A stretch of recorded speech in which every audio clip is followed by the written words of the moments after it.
사랑하는 성도 여러분, 오늘부터 우리는 대림절기를 보내게 됩니다.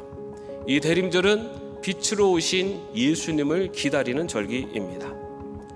아직 우리 인생 가운데, 나의 인생 가운데 찾아오신 예수님을 만나지 못한 분이 계시다면, 이 대림절을 보내는 기간 동안 나의 인생 가운데 찾아오신 예수님을 만남으로 나의 삶의 변화가 일어나는 대전환의 역사가 있기를 축원합니다.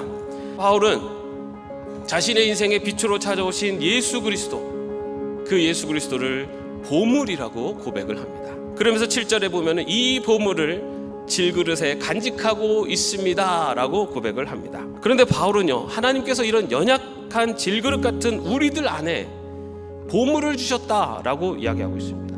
여러분, 질그릇이 보물을 간직했다라는 의미가 뭘까요? 깨지기 쉽고 투박한 이 질그릇은 그 가치가 높지가 않습니다.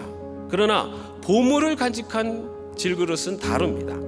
아무리 값싼 그릇이라고 하더라도 그 그릇에 위에 무엇이 놓여져 있느냐에 따라서 그 그릇의 가치가 정해진다고 할 수가 있습니다.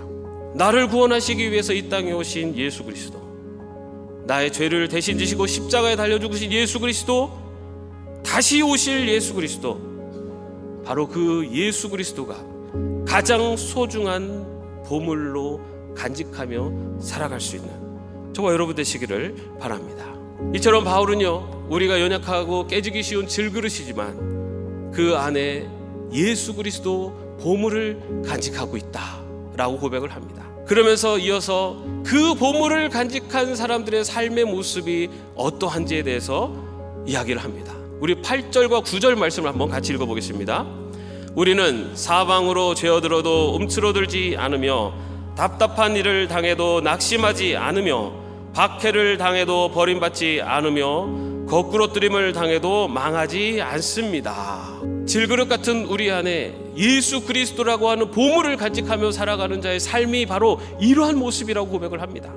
여러분, 바울의 인생은 앞으로 어떻게 될지 알 수가 없는 인생이었습니다. 바울이 3차에 걸쳐서 선교행을 떠났지만 바울이 처음부터 어느 지역을 가겠다고 정하고 출발한 것이 아닙니다.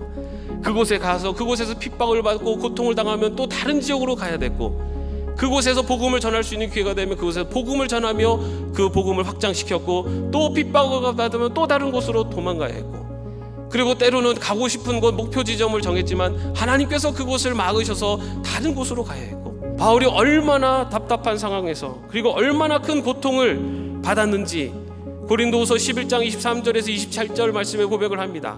바울이 이렇게 이야기한 것은 바로 7절 말씀에 그 의미가 있습니다. 우리는 이 보물을 질그릇에 간직하고 있습니다. 이 엄청난 능력은 하나님에게서 나는 것이지 우리에게서 나는 것이 아닙니다. 바울이 끊임없는 억압과 핍박을 받았습니다. 사람들에게서 눌림을 당하고 갑갑하고 어려운 상황 속에 빠졌습니다. 그러나 바울이 그럼에도 불구하고 그 모든 상황 속에서 이겨낼 수 있었고 그것을 극복할 수 있었던 이유, 그것은 바로 내 안에 간직한 보물이 되시는 예수 그리스도, 그 예수 그리스도를 통해서 받은 능력으로 이 모든 것들을 이겨낼 수 있었습니다라고 바울은 고백하고 있는 것입니다. 여러분, 우리가 신앙생활하는 비결이 여기에 있습니다. 우리는 너무나 연약한 존재입니다. 우리는 질그릇 같아서 쉽게 깨지고 쉽게 상처받고 조금만 어려워도 좌절하고 낙망하기 쉬운 것이 우리들의 모습입니다. 그러나 우리 안에 예수 그리스도가 계신다면, 그 예수 그리스도 계심을 믿고 나간다면, 능력을 주시는 바로 그 보물 되신 예수님과 함께 나간다면 우리는 어떤 형편 속에서도 어떤 삶의 문제와 어려움 속에서도 다시 일어설 수 있고 그것을 능히 감당해 나갈 줄로 믿습니다. 바로 그 예수 그리스도가 저와 여러분 안에 계심을 믿으시기 바랍니다. 이 믿음을 가지고 나갑시다. 우리의 삶의 형편이 어떨지라도, 여러 가지 어려움 속에 좌절과 낭만만이 보이는 삶의 형편일지라도 내 안에 계신 예수 그리스도, 이 예수 그리스도와 함께 한다면 하나님이 나를 도와주시고 하나님께서 이 모든 것을 일어설 수 있는 능력을 주실 것에 대한 분명한 믿음을 가지고 어떠한 형편 속에서도 좌절하거나 낭만하는 것이 아니라 희망과 소망을 가지고 나아갈 수 있는 저와 여러분의 인생이 되시기를 주님의 이름으로 축원합니다.